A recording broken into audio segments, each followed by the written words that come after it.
Battlefield drones. President Putin, when he started his war earlier in 2022, did not realize that the Ukrainians would put up a resistance. Now, if you go back 20 years, when it was under a USSR thumb, the Russian army trained the Ukrainians in warfare because they were going to be the people that were going to stand in line against the NATO if Russia decided to start a war and NATO would attack Russia. Well, it's better that Ukrainians die instead of Russians. But when President Putin sent his tens of thousands of Russian soldiers into Ukraine, Ukrainians fought back. The president fought back. You remember President Biden asked the president of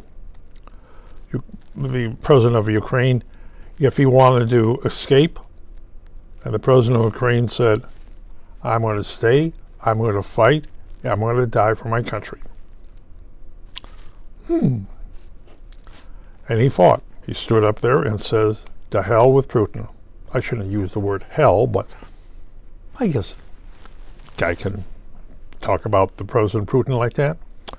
To hell with Putin. I'm fighting. I'm staying. And his cabinet said the same thing. I'm staying. I'm fighting for my country. Because to them, that war, the current war that's going on, started in 2014 when Russia took over the Crimean because they could. And they killed a lot of Ukrainians and put in Russian-speaking Ukrainians. Now, everybody in Ukraine basically speaks Russian because of the background. They're also very nationalistic. They were made that way. Basically, Putin, with his invasion, basically took a lot of people that would, say, sit on the fence and united them. And of course, then Putin rocketed the country. One of the defenses the Ukrainians had, is a toy called a drone. They were toys. But some kid sat there and put his drone up, looked at it, and then called in, "Hey, look at what I can do." And he called in airstrikes. And people started using their drones to look at Russians. Russian tanks, Russian transport, Russian troops. And then they started doing another thing. They armed them. Well, they basically put a hand grenade on a drone, pulled the pin out, of course, and then when the drone flew into a tank, it basically killed the guy on top of the tank. It just basically flew into it and blew up. Then they found out that if they do it right and drop it down the turret, they can take out a tank. And they started taking out tanks. And they started using drones, those little toy drones that I have one. Your kid can go out and for under $50 buy it. They started arming those things and dropping them on Russians. Yes, and live broadcasts. Wow. Live broadcasts on YouTube. Wow. And people started saying, we're fighting back. Well, it's kind of like the president of Ukraine asked Joe Biden and Donald Trump for guns. And they sent them some guns. They sent them some this before the invasion. And some people sent drones and that thing. It was that thing. But now it's turned out to be, it's a real serious war. And one of the weapons they have, the Ukrainians have, are drones. They can also buy parts on the world market from China. Think about it. And they bought some drones from China, and the Chinese alter them.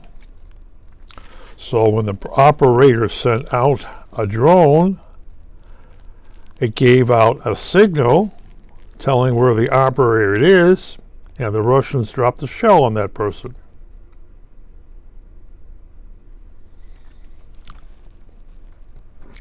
Didn't make them very happy, and basically said, okay, everything Chinese now becomes a target.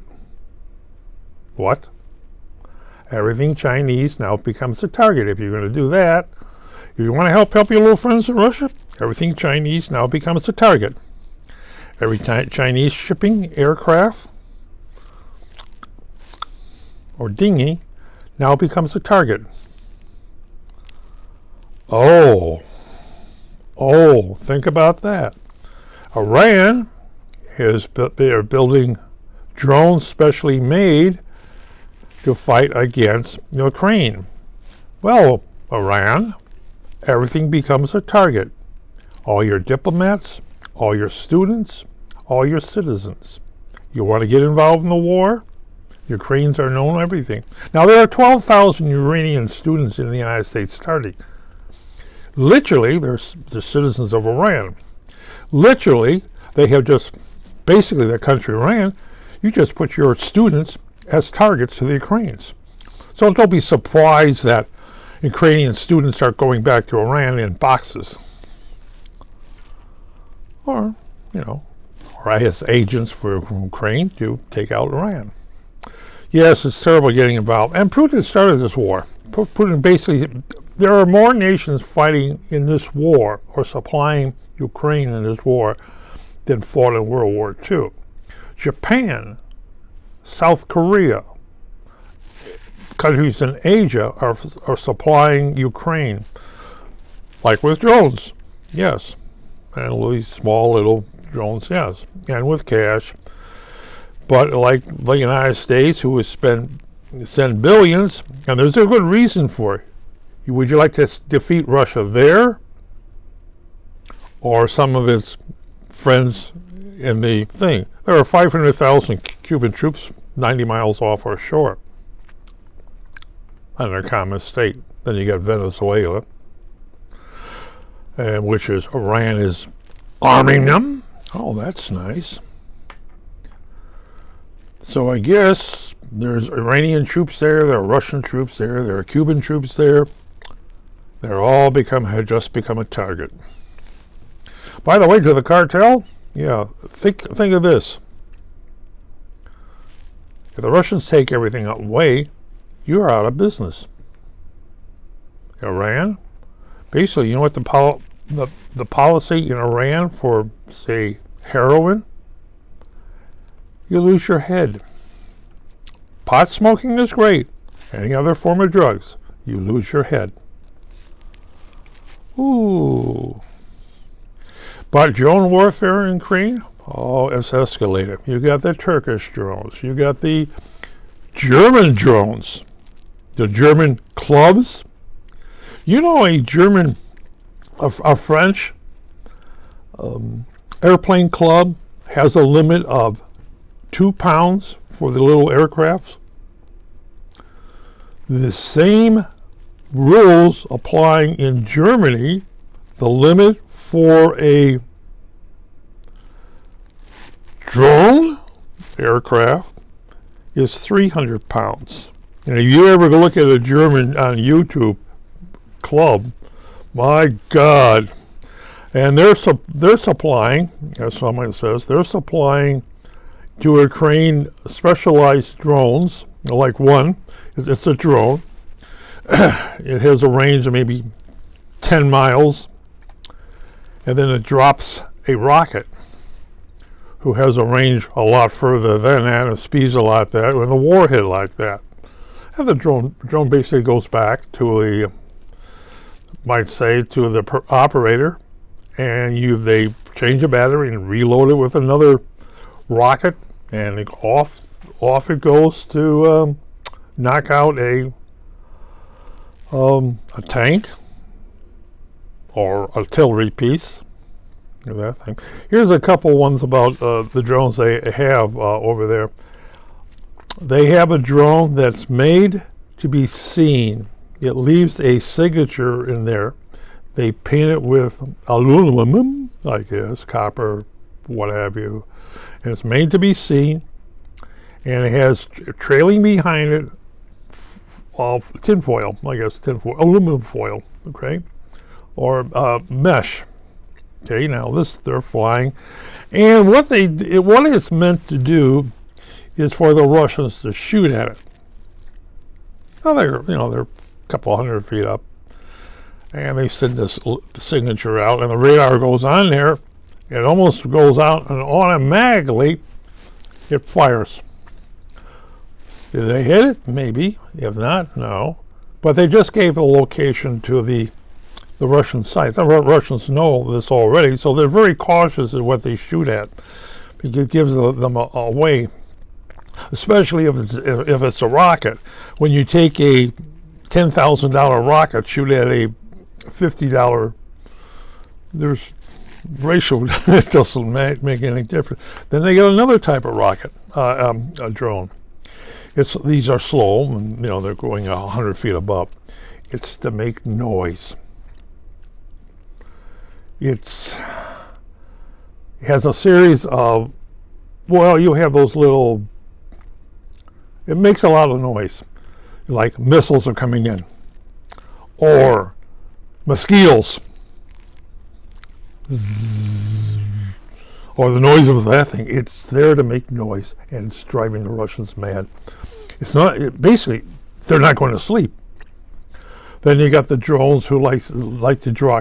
It's the cull traps. Those little 1, 2, 3 spike droplets. The ones they used to use against medieval knights. You drop them on the ground. The guy steps on it. Like punji sticks. Yeah, and they're dropping them near the Russian lines.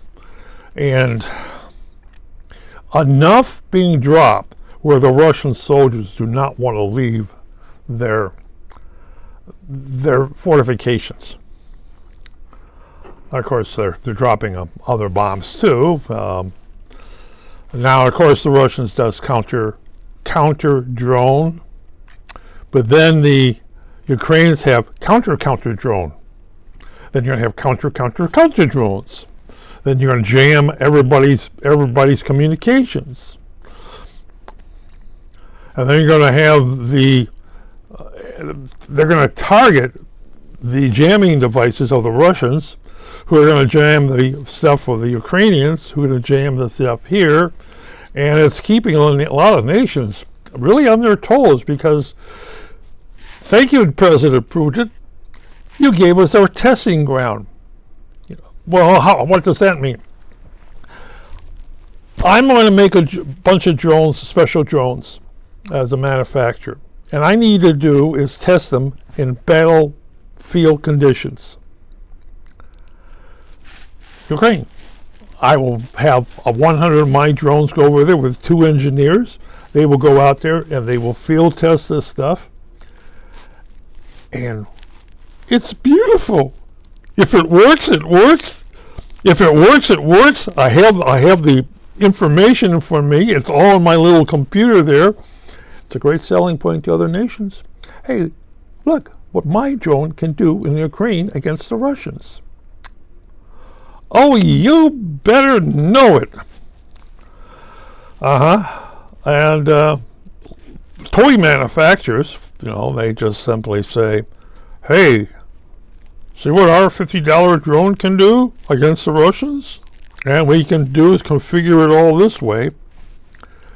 And we can give you bombs. We can give you chemical weed killer.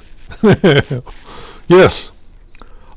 Just like they do in the United States for cornfields and fields. They have a drone going in there and go squirt. You kill the weed.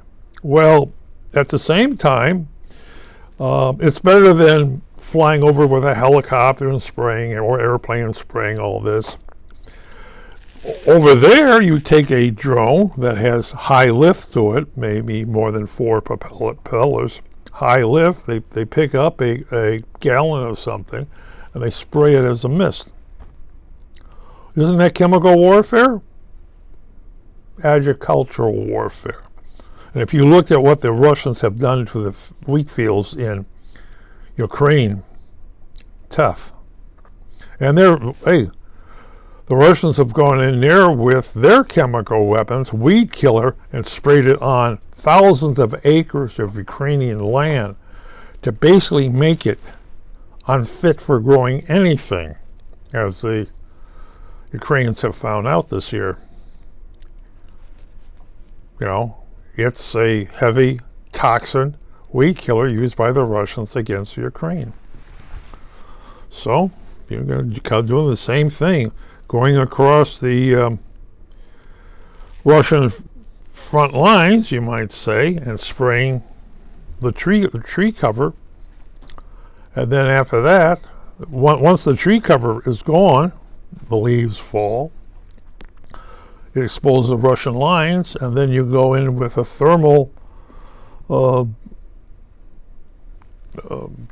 imaging drone, go over, drop a bomb. Hey guys, hello, surprise! Something to send back home to mother in Russia, in Moscow. But hey, this is what the whole world really is about these days. And I gotta say, thank you, President Putin. I wish I owned stock in a drone company. They're doing quite well. Well, the bigger drones, yeah, like the ones coming out of Turkey. But the ones coming out, say, out of Germany, the model rocket stuff is just as effective. Costs a lot less and can be deadly. Well, is that my thing about drone warfare? Oh, maybe what else? What I was thinking about for drone warfare? Swarming. Drone swarms. There was a movie called Angel Has Fallen series. Yeah, the Olympics have fallen, London has fallen. Now this is Angel Has Fallen. Came out, I think, 2019. But it's about assassinating the president. And they have, these are drones and everything else.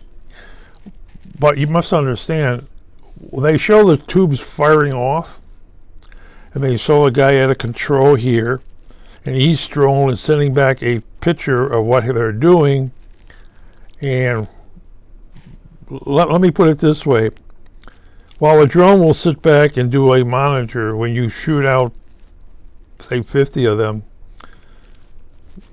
they're all giving back signals, images. And the guy has one little screen. But because basically once they leave the thing, you see the drones take off, fold their wings out. That's all special effects. And then, of course, you hear the drones coming in.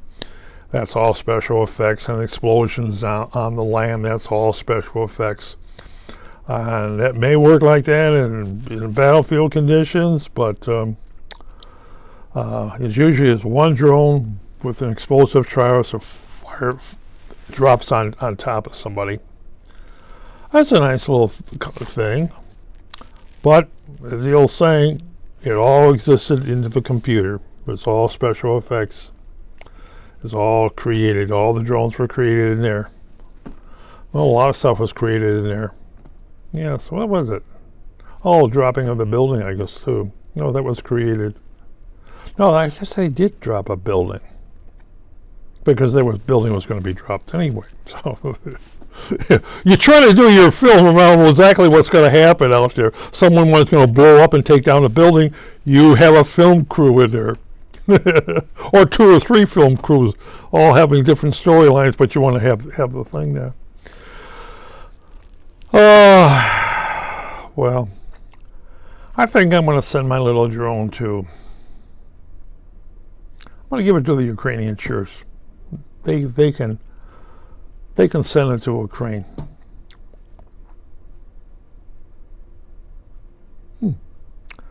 Okay, that's my little thing on drones. Goodbye.